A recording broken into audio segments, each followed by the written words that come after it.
요한일서 5장 1절에서 5절의 말씀 우리 함께 봉독합니다. 예수가 그리스도이심을 믿는 사람은 다 하나님에게서 태어났습니다. 낳아주신 분을 사랑하는 사람은 다 그분이 낳으신 이도 사랑합니다. 우리가 하나님을 사랑하고 또 그 계명을 지키면 이로써 우리가 하나님의 자녀를 사랑한다는 것을 압니다. 하나님을 사랑하는 것은 그 계명을 지키는 것입니다. 하나님의 계명은 무거운 짐이 아닙니다. 하나님에게서 태어난 사람은 다 세상을 이기기 때문입니다. 세상을 이긴 승리는 이것이니 곧 우리의 믿음입니다. 세상을 이기는 사람은 누구입니까? 예수가 하나님의 아들이심을 믿는 사람이 아니고 누구겠습니까? 아멘, 아멘. 지난주 심악산 정상에 제가 올라갈 기회가 있어서 심악산 정상에서 한강변의 들편과 주변을 살펴보는데 제 기억에는 이전에 올라갔던 기억이 한강변을 바라보았을 때 그 푸르고 푸른 들판이 쫙 펼쳐졌던 그 기억을 안고 심악산에 올라갔습니다. 근데 지금 보니까 들판에 심었던 별들을 다 수확하고 이제 베어진 논과 밭이 그 맨 땅을 드러내서 빈들이 되어버렸습니다. 여름에 그렇게 푸르렀던 대지였는데 이제는 황량해지고 초라해졌습니다. 한철이 지나고 나니까 이제 세상이 달라져 있었습니다. 육체를 가지고 살아가는 우리 인생의 계절도 바뀌고 있습니다.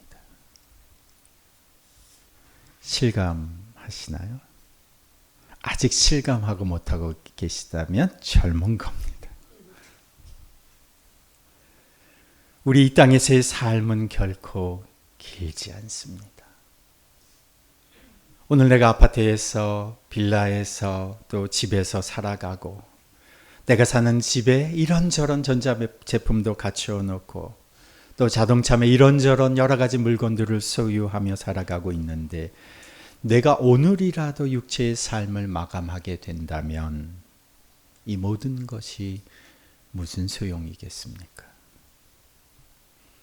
누가복음 12장에 이런 말씀이 있습니다. 한 부자가 성공해서 창고에 여러 해 쓸 물건을 가득 쌓아 놓았는데 그리고는 생각하는 겁니다.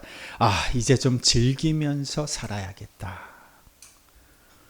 오늘날로 생각해 보자면 벌만큼 벌어서 이제 즐기고 싶은 때가 된 거죠.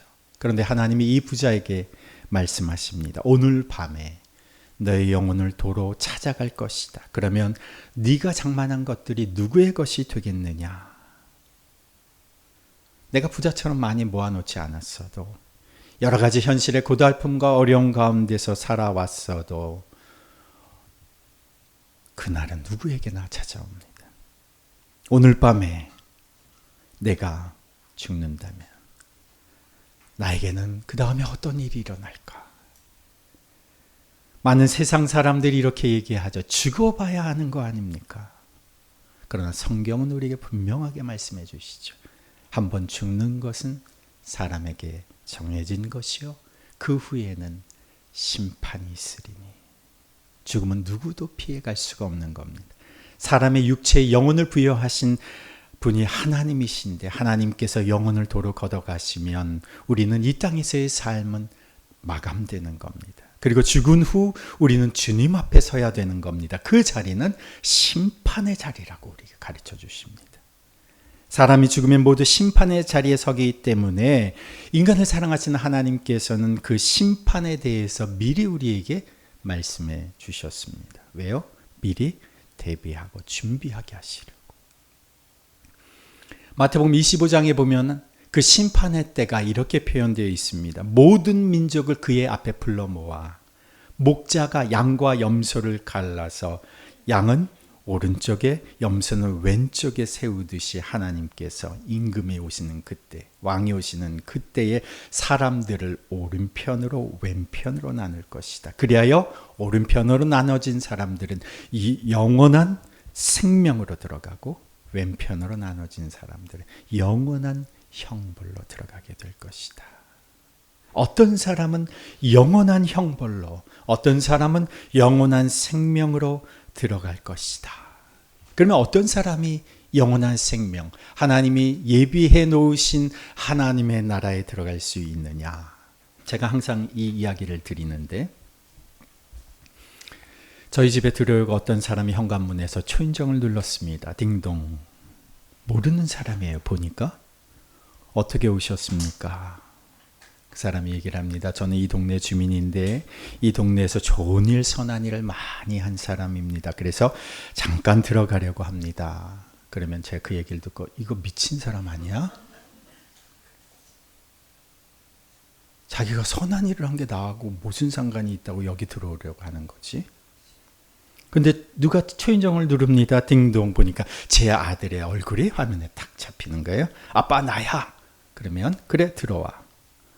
그리고 열어주죠. 자녀는 실제로 초인종을 누르지도 않습니다. 누를 필요도 없습니다. 비밀번호 누르고 알아서 들어옵니다. 당연하듯이 들어옵니다.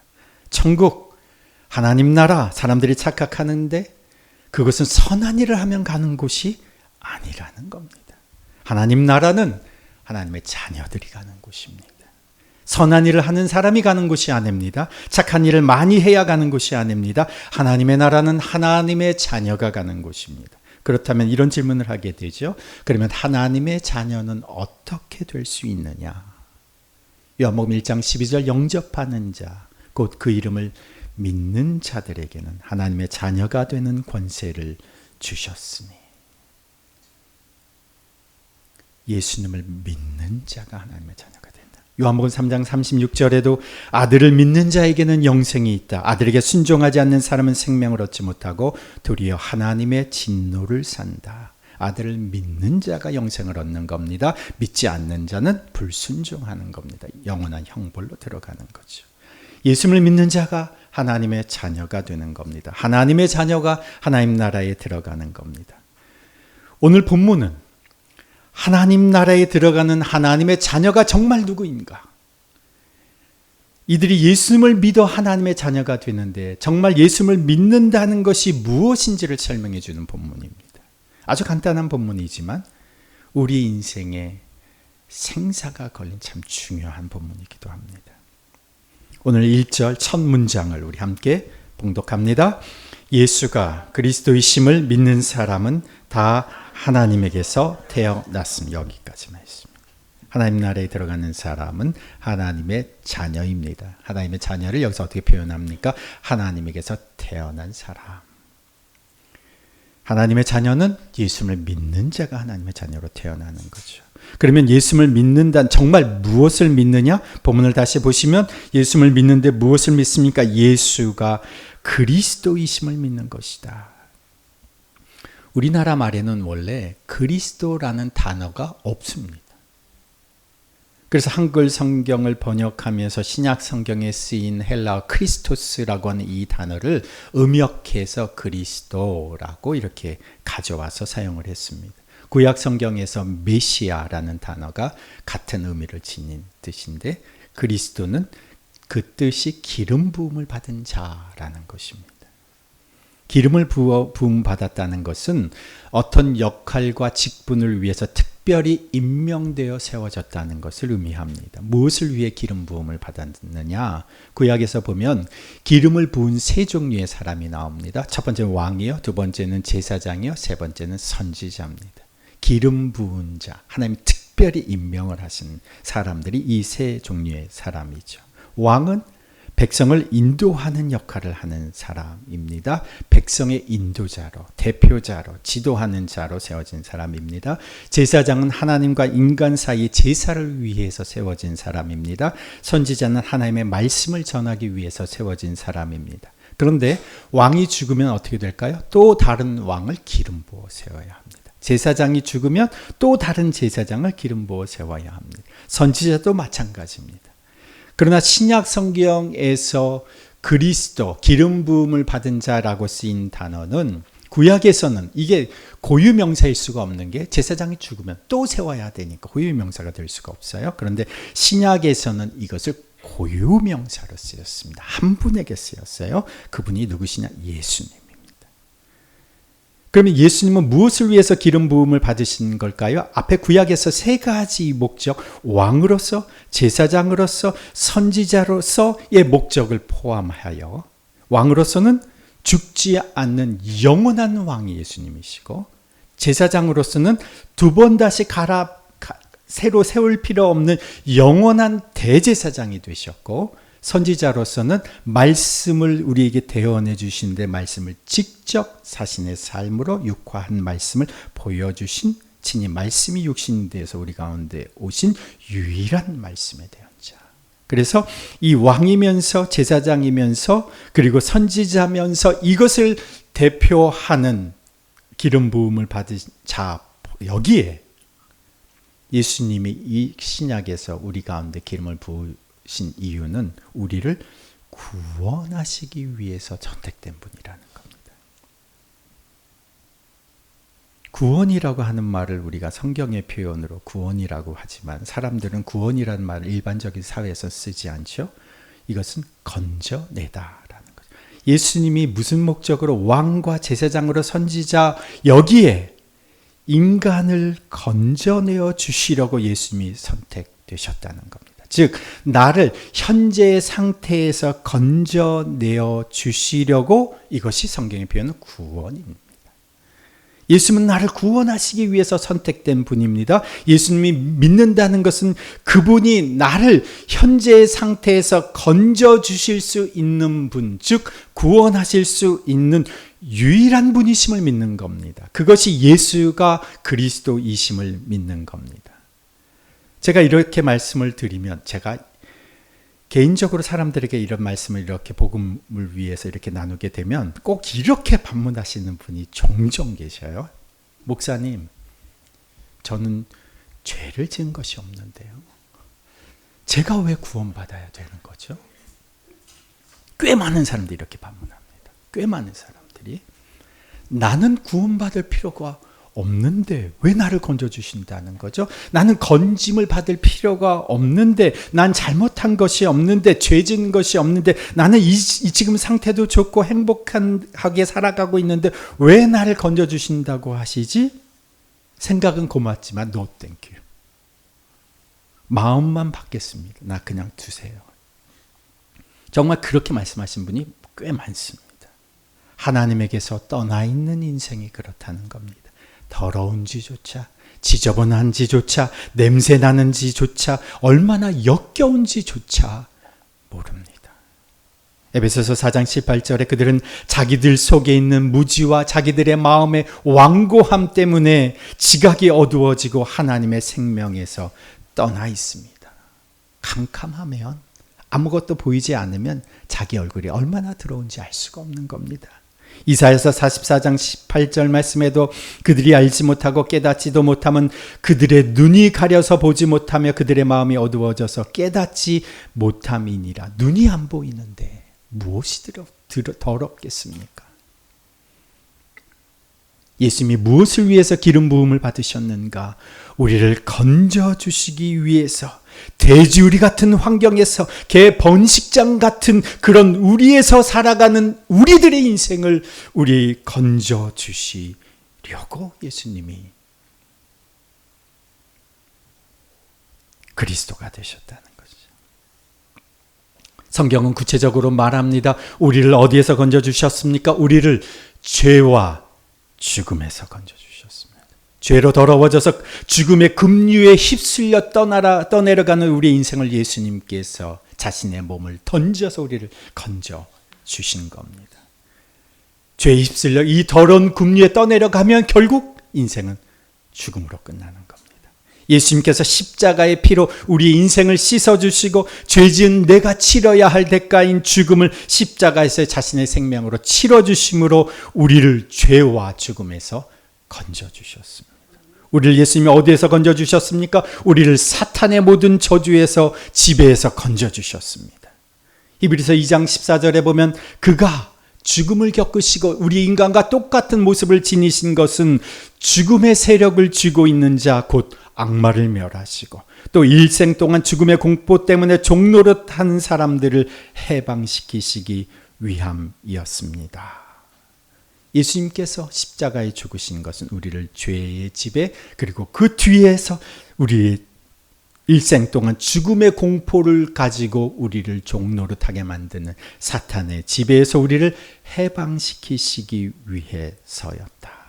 그래서 예수님께서 죄와 죽음에서 사탄의 저주와 지배에서 우리를 올가매는 모든 상황에서 우리를 건져주신다. 이것이 예수님께서 그리스도로 이 땅에 오신 이유입니다. 예전에는요, 사탄의 지배가 예전 같으면 사탄이 어떻게 인간을 지배하느냐를 얘기했을 때 지금도 그렇죠. 아프리카나 개발도상국에 있는 나라들 같은 경우는 사탄이 가난과 질병을 통해서 사람들을 얽어매었다라고 한다면 지금 오늘 우리가 사는 이 시대는 가난과 질병이 우리를 얽어맬 수가 없습니다. 대신 요즘 우리들의 시대에 사탄이 사용하는 도구는 불안과 초조와 우울과 절망감입니다. 옛날 같으면 외적 환경 여건이 사탄이 그것을 도구로 해서 인간을 얽어매려고 했다면 요즘 같은 시대는요, 내적인 요소들을 통해서 사탄이 인간을 자신의 굴레에서 벗어나지 못하게 합니다. 그것이 불안, 초조, 우울감, 절망감입니다. 얼마나 많은 사람들이 여기 얽매여 있는지 모릅니다. 골로새서 1장 13절에 아버지께서 우리를 암흑의 권세에서 건져내셔서 자기의 사랑하는 아들의 나라로 옮기셨다. 우리를 건져내셔서 하나님의 나라로 옮겨주셨다. 이것이 오늘 본문의 1절 말씀에 예수가 그리스도이심을 믿는 사람은 다 하나님에게서 태어났습니다. 예수님을 통해서 우리가 건짐을 받는 거죠. 요한복음 1장 12절에도 영접하는 자 곧 그 이름을 믿는 자들에게는 하나님의 자녀가 되는 권세를 주셨으니 이는 혈통으로나 육정으로나 사람의 뜻으로 나지 아니하고 오직 하나님께로부터 난 자들이니라. 예수가 그리스도이심을 믿는 자는 하나님의 자녀입니다. 하나님의 자녀는 하나님에게서 태어난 사람이고 하나님의 나라를 유업으로 받는 자죠. 한번 우리 자신에게 이렇게 고백할까요? 나는 예수가 그리스도이심을 믿습니다. 다시 한번 나는 예수가 그리스도이심을 믿습니다. 이것이 우리의 진정한 고백이라면 우리는 하나님의 자녀로 하나님께서 우리를 태어나게 해주시고 인정해 주시는 겁니다. 예수님을 믿으면 하나님의 자녀가 됩니다. 그러면 하나님의 나라에 들어가는 자격을 얻게 됩니다. 이미 하나님의 나라의 소유권을 얻은 자로 살아가게 되는 거죠. 미리 이 땅 가운데서 하나님 나라를 경험하다가 나중에 그 나라에서 하나님 나라를 완전하게 경험하게 되는 겁니다. 사도 요한이 예수님을 믿는 것이 무엇인지를 이렇게 설명하고 있는 거죠. 예수가 그리스도이심을 믿는 것이 우리가 예수님을 믿는 것이다. 5절의 말씀을 봅니다. 5절 말씀 함께 읽습니다. 세상을 이기는 사람은 누구입니까? 예수가 하나님의 아들이심을 믿는 사람이 아니고 누구겠습니까? 예수님을 믿는다는 것이 두 번째는요, 예수가 하나님의 아들이심을 믿는 것이다. 세상을 이기는 자가 누구냐? 예수님을 믿는 자들이다. 무엇을 믿느냐? 예수가 하나님의 아들이심을 믿는다. 사람의 아들은 사람입니다. 그죠? 하나님의 아들은 하나님이십니다. 예수가 하나님의 아들이심을 믿는 것은 바로 예수가 하나님이심을 믿는 것입니다. 예수가 인간인 것을 부인하는 사람은 없습니다. 그분은 기독교의 창시자요, 인류에게 사랑을 보여주신 분이요, 거룩하신 분이라고는 성인이라고 사람들은 모두 다 생각합니다. 이것은 역사적 사건이요, 역사적 인물이기 때문에 그렇습니다. 그러나 예수가 예수님을 믿는 것은 그분이 이 땅에 사셨던 거룩한 성자였다는 사실을 우리가 믿는 것이 아닙니다. 우리는 예수님을 믿는다고 하는 것은 그분이 하나님의 유일하신 아들이시라는 사실, 이것은 곧 하나님과 동일한 신성과 위엄과 권세를 지니신 분이라는 사실을 믿는 것이죠. 그분을 하나님의 아들로 믿는다는 것은 그분이 하나님과 동등한 신성을 가지고 계시지만 또한 그분이 이 땅 가운데 하나님의 아들로서 우리 인간과 똑같은 모습으로 이 땅 가운데 내려오신 분이시라는 사실을 믿는 겁니다. 인간과 똑같은 삶을 하나님의 아들 예수님이 살아내셨죠. 그런데 왜 예수님이 이 땅 가운데서 하나님의 아들이심을 믿는 것이 왜 중요한가? 예수님을 하나님의 아들로 믿으면 우리는 하나님의 아들로 태어나는 겁니다. 예수님을 하나님의 아들로 믿으면 우리는 하나님의 자녀로 태어나는 겁니다. 그분을 하나님의 아들로 믿으면 우리가 하나님의 자녀로서의 예수 그리스도의 그 권세와 권한과 생명력을 우리가 그대로 부여받게 된다는 거죠. 요한일서 5장 11절에서 13절 말씀 우리 함께 봉독합니다. 그 증언은 이것이니 곧 하나님이 우리에게 영원한 생명을 주셨다는 것과 바로 이 생명은 그 아들 안에 있다는 것입니다. 그 아들을 모시고 사는 사람은 생명을 가지고 있고 하나님의 아들을 모시고 있지 않는 사람은 생명을 가지고 있지 않습니다. 하나님의 아들을 믿는 사람 안에 무엇을 주셨다? 영원한 생명을 주셨다. 영원한 생명은 오직 하나님의 아들 예수님에게만 있는 것입니다. 이것을 갈라디아서 4장 6절, 왜 지금 이것을 이렇게 설명하고 있느냐? 갈라디아서 4장 6절 함께 봉독합니다. 시작. 하나님께서 그 아들의 영을 우리의 마음에 보내주셔서 우리가 하나님을 아빠, 아버지라고 부를 수 있게 하셨습니다. 예수님이 누구시라고요? 하나님의 아들입니다. 그렇게 예수님을 하나님의 아들로 믿으면 하나님께서 그 아들의 영을 우리에게 부어주셔서 우리가 하나님을 누구라고 부릅니까? 아빠, 아버지라고 부를 수 있게 된다는 거예요. 하나님의 아들 예수님을 믿는 사람은 아들의 영이 임하시니까 하나님을 아버지라고 부를 수 있게 된다는 거예요. 아들의 영이 임하면 우리는 하나님을 아빠라고 부르는 하나님의 자녀가 되는 겁니다. 하나님의 아들의 영이 임하면 나도 하나님의 자녀이니까 하나님의 아들 예수님이 누리시는 권세와 능력까지도 누리게 되는 겁니다. 로마서 8장 17절 말씀, 자녀이면 상속자이기도 합니다. 우리가 그리스도와 함께 영광을 받으려고 그와 함께 고난을 받으면 우리는 하나님이 정하신 상속자여 그리스도와 더불어 공동 상속자입니다. 하나님의 아들이심을, 예수가 하나님의 아들이심을 믿으면 그분이 하나님의 상속자니까 나도 하나님의 아들로, 하나님의 자녀로 공동 상속자가 된다는 겁니다. 누가복음 10장 19절에 함께 읽습니다. 내가 너희에게 뱀과 전갈을 밟으며 원수의 모든 능력을 제할 권능을 주었으니 너희를 해칠 자가 결코 없으리라. 하나님의 아들 예수님을 믿는 사람은 하나님의 아들의 영이 임하고 하나님을 아버지라 부를 수 있게 되고 아들의 영이 우리 안에 있으니까 우리는 하나님의 자녀이니까 예수님의 공동 상속자일 뿐만 아니라 예수님이 이 땅 가운데서 행하셨던 권세와 능력, 뱀과 전갈을 밟으며 세상을 이기는 사람으로 살아가게 된다는 것이죠. 이게 얼마나 놀라운 축복입니까? 4절, 5절 말씀을 다시 한번 우리 5장 4절, 5절 말씀을 함께 읽습니다. 하나님에게서 태어난 사람은 다 세상을 이기기 때문입니다. 세상을 이긴 승리는 이것이니 곧 우리의 믿음입니다. 세상을 이기는 사람은 누구입니까? 예수가 하나님의 아들이심을 믿는 사람이 아니고 누구겠습니까?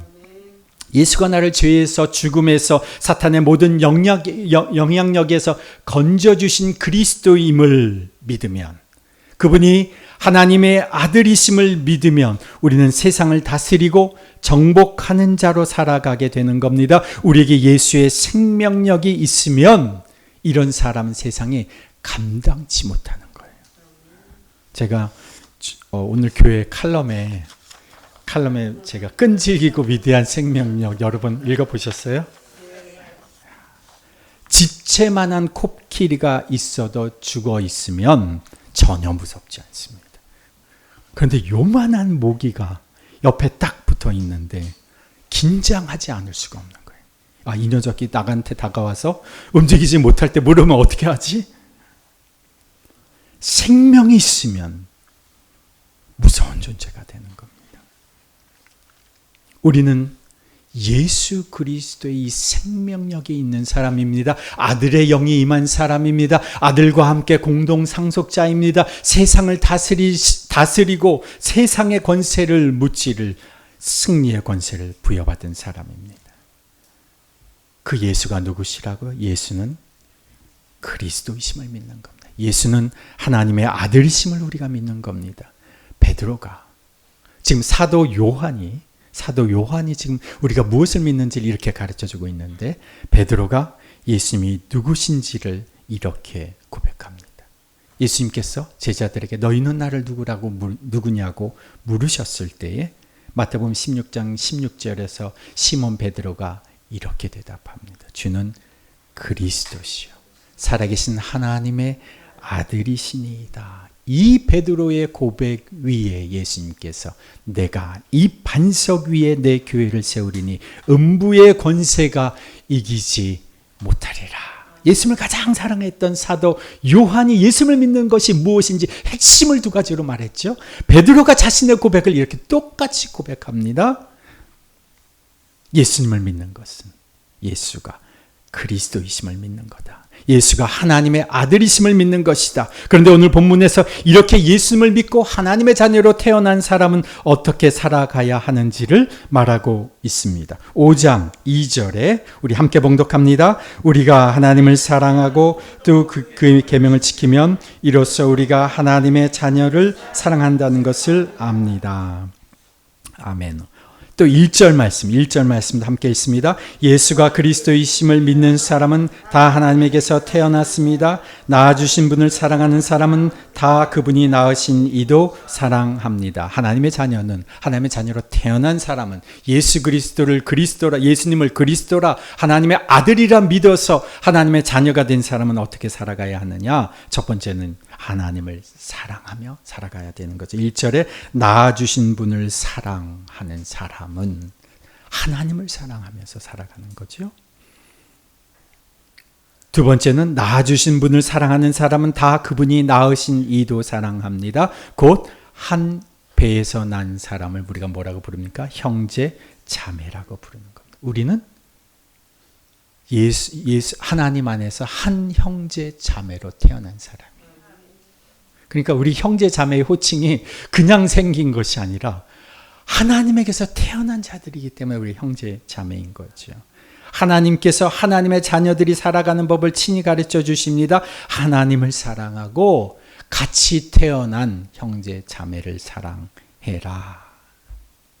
요한일서 3장 23절 함께 읽습니다. 하나님의 계명은 이것이니 곧 그 아들 예수 그리스도의 이름을 믿고 그리스도께서 우리에게 명하신 대로 서로 사랑하라는 것입니다. 하나님의 계명을 두 가지로 예수 그리스도를 믿고 우리에게 명하신 대로 서로 사랑하라. 앞에 부분에서는 하나님을 사랑하고 형제자매를 사랑하라. 여기에서는 예수님을 믿고 형제자매를 사랑하라. 같은 말입니다. 하나님을 사랑하는 것은 하나님이 보내신 예수님을 믿는 게 하나님을 사랑하는 거예요. 하나님을 사랑하고 그 말은 예수님을 보내신 예수님을 제대로 믿고 어떻게 제대로 믿어요? 그리스도로 하나님의 아들로 제대로 믿고 형제 자매를 사랑해라. 신약 성경에서 사랑이라는 단어를 찾아보면 제일 많이 나오는 성경이 어디냐면 요한복음과 요한 1서입니다. 사도 요한이 예수님의 사랑을 너무나 많이 받은 사람이기 때문에 그 사랑에 대해서 너무나 잘 알고 이해하고 있어요. 하나님의 자녀는 어떻게 살아가야 하는가? 이것을 이렇게 설명합니다. 요한 1서 4장 7절에서 12절 함께 읽습니다. 사랑하는 여러분 서로 사랑합시다. 사랑은 하나님에게서 난 것입니다. 사랑하는 사람은 다 하나님에게서 났고 하나님을 압니다. 사랑하지 않는 사람은 하나님을 알지 못합니다. 하나님은 사랑이시기 때문입니다. 하나님의 사랑이 우리에게 이렇게 드러났으니 곧 하나님이 자기 외아들을 세상에 보내주셔서 우리로 하여금 그로 말미암아 살게 해주신 것입니다. 사랑은 이 사실에 있으니 곧 우리가 하나님을 사랑하는 것이 아니라 하나님이 우리를 사랑하셔서 자기 아들을 보내어 우리의 죄를 위하여 화목제물이 되게 하신 것입니다. 사랑하는 여러분, 하나님께서 이렇게까지 우리를 사랑하셨으니 우리도 서로 사랑해야 합니다. 지금까지 하나님을 본 사람은 없습니다.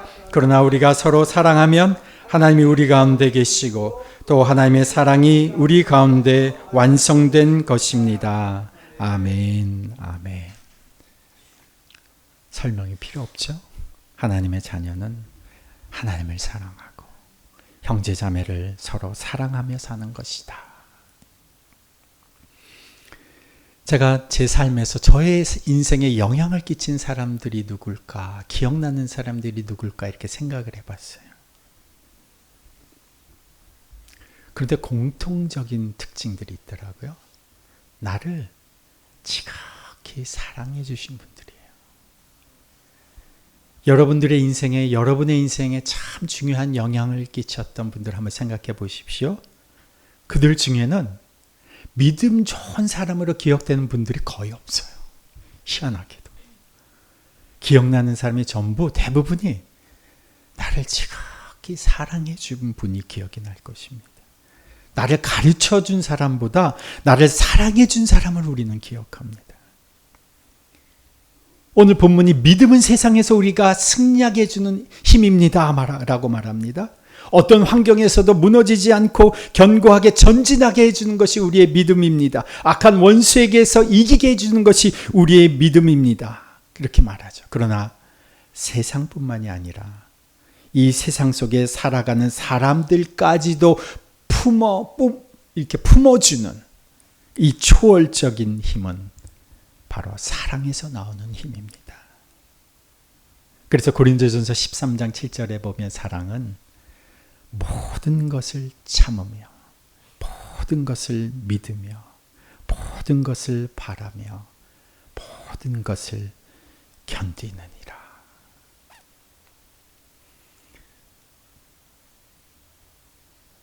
제가 여러분 한 분 한 분을 이렇게 생각해 보면 참 가슴이 아플 때가 있어요. 왜냐하면 이 세상 살아가는 게 그렇게 만만치가 않잖아요.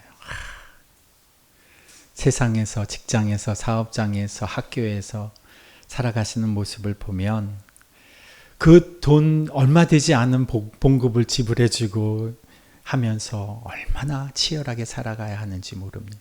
그러니까 사람들이 다 각박해요. 마음이 각박해. 아빠는 아빠대로, 엄마는 엄마대로, 아이들은 아이대로 삶을 각박해요. 누군가 품어주는 사람이 있어야 되는데 다들 각박하게 살아가요. 그래서 제가 결심한 게 뭔지 아세요? 나라도 좀 품어주면 좋겠다. 나라도 품어주는 사람이면 좋겠다. 누군가 품어주는 사람이 우리의 가정에 필요합니다. 그게 누구여야 할까요? 그게 나여야 하죠. 아내는 아내로서 품어줘야 하고, 자녀들을 품어줘야 하고, 남편은 남편으로서 아내를 품어줘야 하고, 엄마는 엄마로서, 자식들은 자식으로서 친구들을 품어야 하고, 누군가 품어주는 사람이 필요한데 다들 아우성은 나에게 달라고 얘기해요. 나에게 주세요. 나를 채워주세요.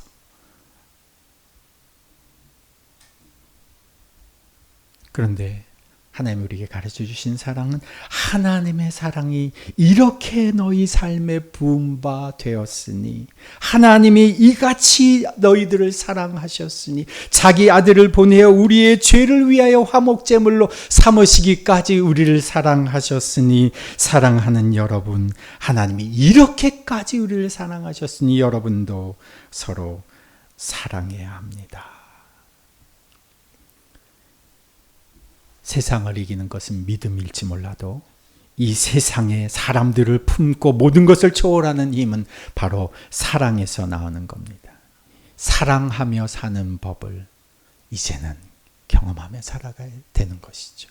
이렇게 사랑하며 살아가는 법을 배우는 가장 좋은 환경이 어딜까요? 바로 교회 공동체입니다. 너무 크지 않은 규모의 교회 공동체가 사랑하는 법을 배우고 경험하고 훈련하기에 가장 적합한 환경입니다. 여기에서 사랑해야 돼요. 여기에서 사랑하는 법을 익혀야 되는 겁니다. 여기에서 사랑하는 훈련을 해야 되는 겁니다. 그래야 우리는 세상에서 승리하며 살아갈 수가 있게 되는 겁니다. 오늘 소그룹으로 이제 모이실 때에 정말 내가 세상에서 믿음으로 세상을 이기고 그리고 사랑으로 세상을 초월하는 그리스도인으로 살기 위해서 내가 실천해야 할 것은 무엇일지 한번 생각해 보십시오. 한번 정말 구체적으로 한번 실천할 수 있는 것들을 한번 생각해 보십시오. 그 중에 하나는 우리가 필리핀에 보낼 물건을 우리가 선물을 아이들도 그렇고 어른들도 하나씩 준비하는 것도 하나의 좋은 방법일 수 있을 것입니다. 교회 공동체 안에 어려운 지체들이나 이웃들에게 어떻게 사랑을 나눌 수 있을지 구체적인 방법을 이번 주 한 주간 어떻게 실행할지 한번 생각해 보시고 함께 실천해 보십시오. 그리고 다음 주에 모일 때 우리가 어떻게 그 사랑을 실천했는지 한번 점검해 보는 겁니다. 우리는 말로만 그리스도인이 아니라 그냥 되는 대로 그럭저럭 사는 그리스도인들이 아니라 그리스도의 말씀에 따라 제대로 믿고 그리고 그 믿음을 사랑으로 실천하는 그런 하나님이 기뻐하시는 사람으로 살아가십시다. 예수가 그리스도이심을 믿는 사람, 예수가 하나님의 아들이심을 믿는 사람은 하나님에게서 태어난 하나님의 자녀입니다. 이 믿음으로 세상을 이기며 살아가십시다. 이 믿음으로 사랑을 실천하며 살아가십시다. 우리가 말로만이 아니라 우리의 행함으로 이번 한 주간 우리의 사랑을 증명하는 그런 한 주간 되시기를 축복합니다. 하나님 아버지, 예수님을 지극히 사랑하셨고 예수님을 지극히 사랑한 사도 요한을 통하여 우리가 믿는 바가 무엇을 믿는 것인지를 오늘 말씀을 통하여 가르쳐 주셔서 감사합니다. 나는 예수가 그리스도이심을 믿습니다. 나는 예수가 하나님의 아들이심을 믿습니다. 주님, 이 고백을 주님 들으시지요. 이 고백을 드린 인생들마다 세상을 이기는 믿음의 사람으로 살게 하여 주옵소서. 세상을 초월하는 사랑의 사람으로 살게 하여 주옵소서. 사랑으로 믿음을 증명하여 사는 하나님의 자녀 되게 하여 주옵소서. 하나 아들의 영을 우리 가운데 부어주셨으니 예수님의 권세와 능력으로 이번 한 주간 매 순간 승리하며 살아가게 하여 주옵소서. 주께 드리는 기도마다 응답되게 하시고 가는 곳마다 승리의 깃발이 꽂혀지는 역사가 있게 하여 주옵소서. 사랑으로 모든 것을 참으며 모든 것을 믿으며 모든 것을 바라며 모든 것을 견디는 주님의 자녀 되게 하여 주옵소서. 이제는 우리 구주 예수 그리스도의 그 지극하신 은혜와 하나님 아버지의 그 무한하신 사랑과 성령님의 교통하심과 역사하심이 예수를 그리스도로 하나님의 아들로 믿으며 그 믿음으로 세상을 이기고 사랑으로 세상을 초월하며 살기로 결단하며 이제 세상으로 나아가는 주님의 백성들 위에 그 가정과 자녀들 위에 일터와 사업장 위에 그리고 주의 몸된 더빛교회 공동체 위에 이제부터 영원토록 함께 하시기를 간절히 축원하옵나이다. 아멘.